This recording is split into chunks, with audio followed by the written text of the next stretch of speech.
नमस्कार, मैं हूँ सीत और आप सुन रहे हैं सीत मिश्रा कहानी बोलेगी। आज मैं आपके लिए वंदना वाजपेयी जी की एक कहानी प्रेम की नई वैरायटी लेकर आई हूँ। तो चलिए सुनते हैं उन्हीं की लिखी ये कहानी प्रेम की नई वैरायटी। आज थोड़ा सा बेसन डालकर गोभी के पराठे बनाए हैं। खा के बताओ कैसे बने हैं। संध्या ने सुबह का नाश्ता लगाते हुए मोहित से पूछा। मोहित ने अखबार को साइड में रखकर छोटा सा टुकड़ा मुंह में डालते हुए कहा, अच्छे तो हैं। पर बचपन में जब मोहित का वाक्य पूरा भी नहीं हो पाया था कि संध्या ने बात को बीच में काटते हुए कहा, पता है, माँ के हाथ जैसे नहीं है। युग बीत जाएंगे पर पुरुष का माँ के हाथ के खाने की पत्नी के हाथ के खाने से तुलना करना नहीं जाएगा। संध्या की बात में मजाकिया लहजा था। इससे पहले कि मोहित कुछ और कहता, संध्या के फ़ोन की घंटी बज उठी। स्क्रीन पर दीपक चमक उठा। दीपक यानी संध्या का छोटा भाई। संध्या ने तत्परता से फ़ोन उठाया। दीदी, विश्वनाथ चाचा के पोते राहुल की शादी तय हो गई है। तुम्हारा पता पूछ रहे थे कार्ड देने के लिए। मैंने दे दिया। ये तो अच्छी खबर है। अम्मा कैसी हैं? ठीक हैं। कल से आलू का अनशन करे बैठी हैं। आलू का अनशन? ये क्या होता है? कल टीवी पर दिखाया था आलू की जेनेटिकली इंजीनियर्ड वैरायटी के बारे में। तब से कह रही हैं कि आलू नहीं खाएंगे। रात टमाटर आलू की सब्ज़ी बनी थी। अब बताओ उसमें आलू के अलावा क्या होता है? बस नहीं खाया। सूखी रोटी घी बुकनू से खा ली। सुबह रक्षिता ने आलू के पराठे बनाए तो वो भी नहीं खाए। अब रक्षिता दो बार सब्ज़ी तो बनाएगी नहीं। ना जाने कब घर का तापमान बढ़ जाए। पर ऐसा क्यों? अम्मा को फ़ोन दो, संध्या ने आदेशात्मक लहजे में कहा। संध्या जानती थी कि गुलाबी सर्दी के मौसम में भी इस तरह घर का तापमान बढ़ना किसी के हित में नहीं। हेलो, हाँ बिटिया। अम्मा की आवाज़ वैसे ही स्नेह से पगी थी। क्या है अम्मा, सब्जी क्यों नहीं खा रही हो? क्या खाएं? टीवी में दिखाए रहे हैं कि आलू में मकड़ी की जीन डाल दिए और बैगन में मेंढक की। घिन लाग रही है। हे भगवान, हमसे तो ना खाई जाइए। अम्मा की बात सुनकर संध्या मुस्करा उठी। उन्हें समझाने के लहजे में कहा, अम्मा, जीन डालने का मतलब ये थोड़ी ना है कि मकड़ी पीस के डाल दी या मेंढक पीस के डाल दिए। कितने प्रयोग हो रहे हैं, कितने वैज्ञानिक अनुसंधान हो रहे हैं भोजन की पैदावार ज़्यादा करने के लिए, उसे बेहतर करने के लिए। और आप बिटिया, वो सब तुम जानो। टीवी में ऐसे आलू के ऊपर मकड़ी उलार उलार के दिखा रहे थे और बैगन के ऊपर मेंढक गिलगिले गिलगिले से हमरा तो जी हिका गया। और ताकत भी कहाँ आई है। जितना काम हम लोग ये उम्र में कर लेते हैं उसका आधा भी तुम लोग कर लेते तो देह टूटन लागत है। कितनी बार माँ टीवी देखकर परेशान हो जाती है। इंजेक्शन से गायों का दूध निकाला जा रहा है, प्लास्टिक के चावल तैयार हो रहे हैं, केले केमिकल में मिलाकर पकाए जा रहे हैं। छोटी सी फूल गोभी एक इंजेक्शन में सुबह तक फूलकर कुप्पा हो जाती है। हर बात चिंता के साथ साथ शुरू हो जाती है उनकी हिदायतें। अब वहाँ दिल्ली में तो तुमको कोई बतावे वाला नहीं है, तो सुनो, छोटी छोटी बुचिया तुरई ही लेना। बड़ी तो सब सुई खोंप देने से हो जाती हैं। केले का छिलका छील कर प्लेट में रखकर खाना, छिलके में तो सब जहर चिपका है। और हर बार संध्या को उन्हें समझाना पड़ता। अम्मा चिंता ना करो, ब्लड प्रेशर बढ़ जाएगा। ये टीवी वाले बात बढ़ा चढ़ा कर दिखाते हैं। कहीं कोने खेड़ों में होता होगा ऐसा, पर सब जगह नहीं। हम सब अच्छी तरह से देख के सामान लेते हैं। कुछ दिन में अम्मा को तसल्ली भी हो जाती है, पर इस बार मामला तगड़ा था। पड़ोस की मिताली दीदी के जेनेटिकल इंजीनियरिंग में स्नातक करने व केंद्रीय वनस्पति अनुसंधान विभाग में नौकरी करने के कारण अम्मा ये तो जानती थी कि वो जीन जैसी किसी चीज़ को एक पेड़ से निकालकर दूसरे में डालती हैं, जिससे फसलों की पैदावार बढ़ जाती है। टमाटर में आलू के गुण या अमरूद में बैगन सा बैगनी रंग लाया जाता है। कई बार कहती भी हैं, ये क्या ईश्वर की रचना से खिलवाड़ कर रही हो, सब कुछ जाने का मिला के दोगी और मानुष को उसका पता भी 20 साल बाद लगेगा। हालांकि थोड़ी सी नानुकुर के बाद चुप हो जाती, क्योंकि मिलावट साग सब्जी की ही थी। शुद्ध शाकाहारी अम्मा के लिए ये किसी सदमे से कम नहीं था कि मकड़ी के जिन्स में उनके प्यारे आलूओं में डाल दिए जाएं। जिस पर वो व्रत में भी निर्भर थी। अम्मा, ये सब गलत है, आप समझ नहीं पा रही। अभी स्कूल को देरी हो रही है, शाम को बात करती हूँ, कहकर उसने फ़ोन रखा ही था कि मोहित शुरू हो गया। यही तो मैं कहना चाह रहा था, गोभी में अब स्वाद नहीं रहा, खरबूजे से सुगंध गायब। पहले बासमती चावल पकता था तो आंगन महक उठता था, अब महंगे से महंगे ब्रांड का ले आओ, रसोई तक में खुशबू नहीं आती। तुम कहना क्या चाहते हो मोहित? क्या ये सारे प्रयोग रोक देने चाहिए? सब थाली लिए खड़े हैं, इतना भोजन कहाँ से आएगा? पैदावार तो बढ़ानी पड़ेगी ना। इसलिए तो जेनेटिकल इंजीनियरिंग का सहारा लेते हैं ताकि सबका पेट भरा रहे। संध्या ने तर्क दिया। ठीक है, पैदावार बढ़ाओ, पर पौष्टिकता तो बरकरार रहे। ये क्या कि 6 महीने में पकने वाली फसल 2 महीने में तैयार हो जाए, आधी अधूरी, जिसका पता 20 साल बाद चलेगा। अब प्लास्टिक को लो, हमारे समय में आई थी, पर 20 साल में दुनिया को कितना तबाह कर दिया। अब लौट रहे हैं ना थैले पर। यहाँ भी हम लौटेंगे, बल्कि लौटना शुरू कर दिया है, ऑर्गेनिक खेती पर पेट तो भर रहा है ना। हाँ, पर हम भरे पेट में भी भूखे हैं संध्या। पौष्टिकता कहाँ है, रोग बढ़ रहे हैं। संध्या कुछ कहना चाहती थी, तभी उसकी निगाह घड़ी की ओर गई। ओह, आज देर हो गई, आप निकलिए, मैं भी बर्तन साफ करके निकलती हूँ। लव यू संध्या, कहते हुए मोहित अपना बैग उठाकर चला गया और संध्या मुस्कुराकर तैयार होने लगी। विवाह के 20 साल हो गए, फिर भी जाते समय मोहित का लव यू संध्या कहना उसके अंदर प्रेम की सुप्त कली को हर रोज वैसे ही चटका देता है जैसे 20 साल पहले।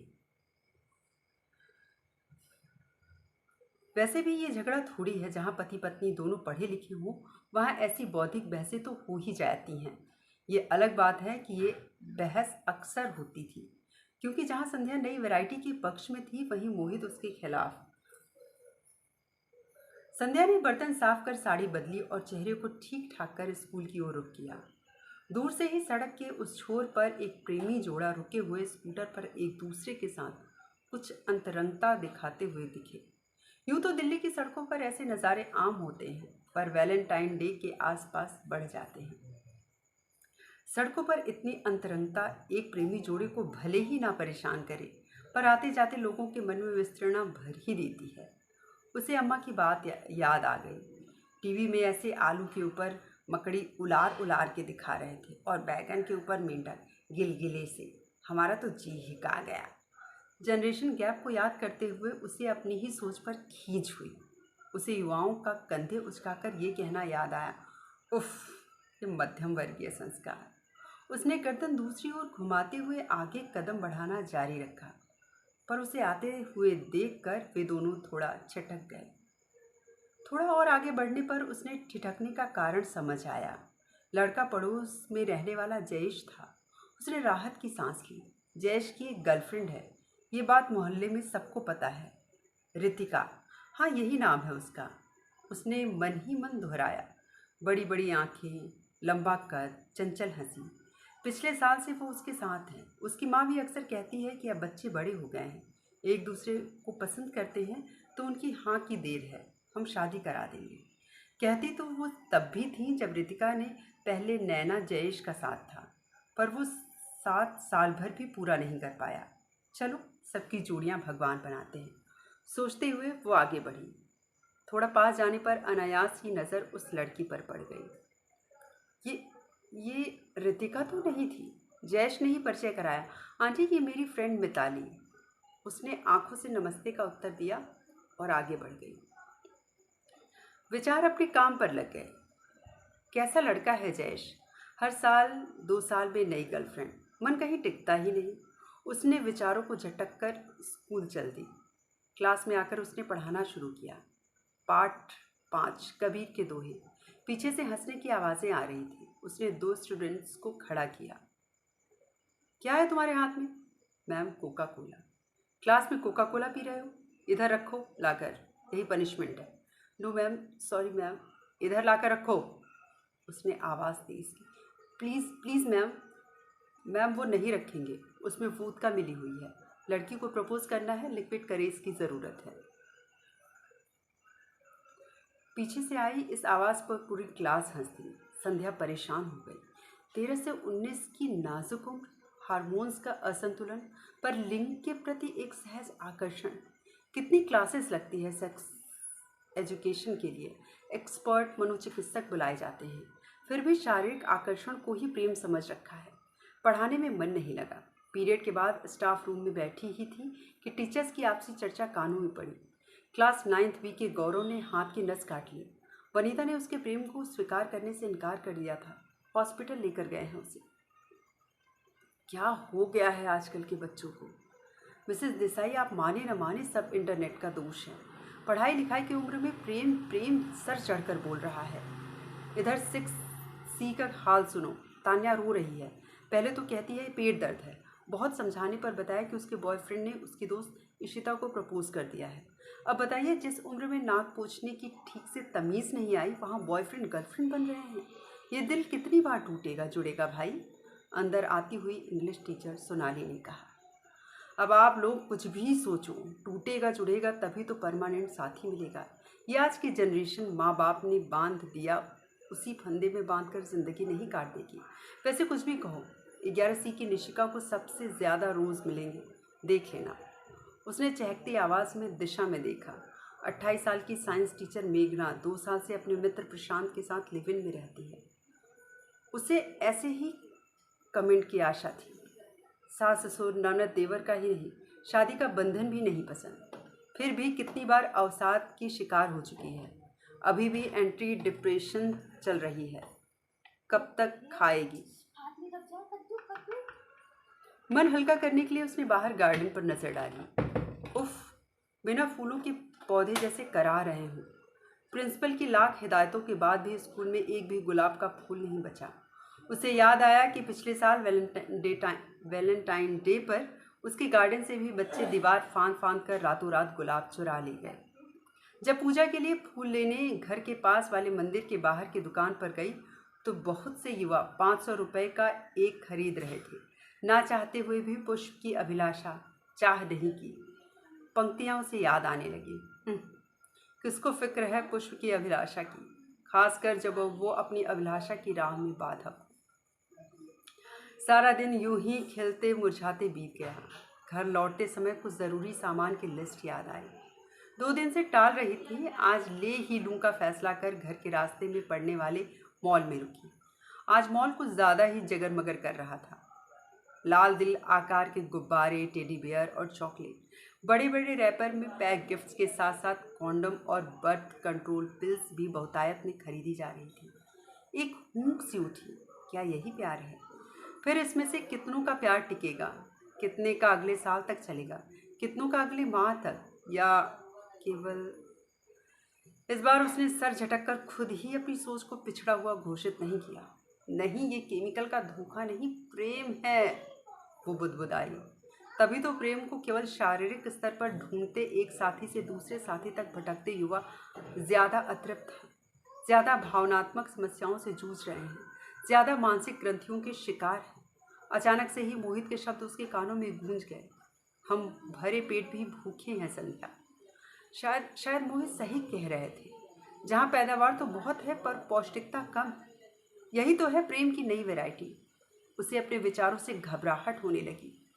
हवा में निकल एक गहरी सांस अंदर खींच उसने दिल को तसल्ली दी कि ये कोई अनुसंधान नहीं, एक म्यूटेशन है। प्रेम की प्रकृति इसे खुद ब खुद रिजेक्ट कर देगी, या फिर उकताकर एक दिन सब लौटेंगे प्रेम की ऑर्गेनिक वैरायटी पर, जहाँ प्रेम की जड़ें शरीर के स्तर से आगे और गहरी उतरेंगी मानसिक और आध्यात्मिक स्तर पर, मानसिक और आत्मिक स्तर पर, जहाँ मन कबीरा गा उठेगा, ढाई आखर प्रेम की। तभी मोबाइल बजा। मोहित का फ़ोन था। संध्या, कहाँ हो? जल्दी आओ।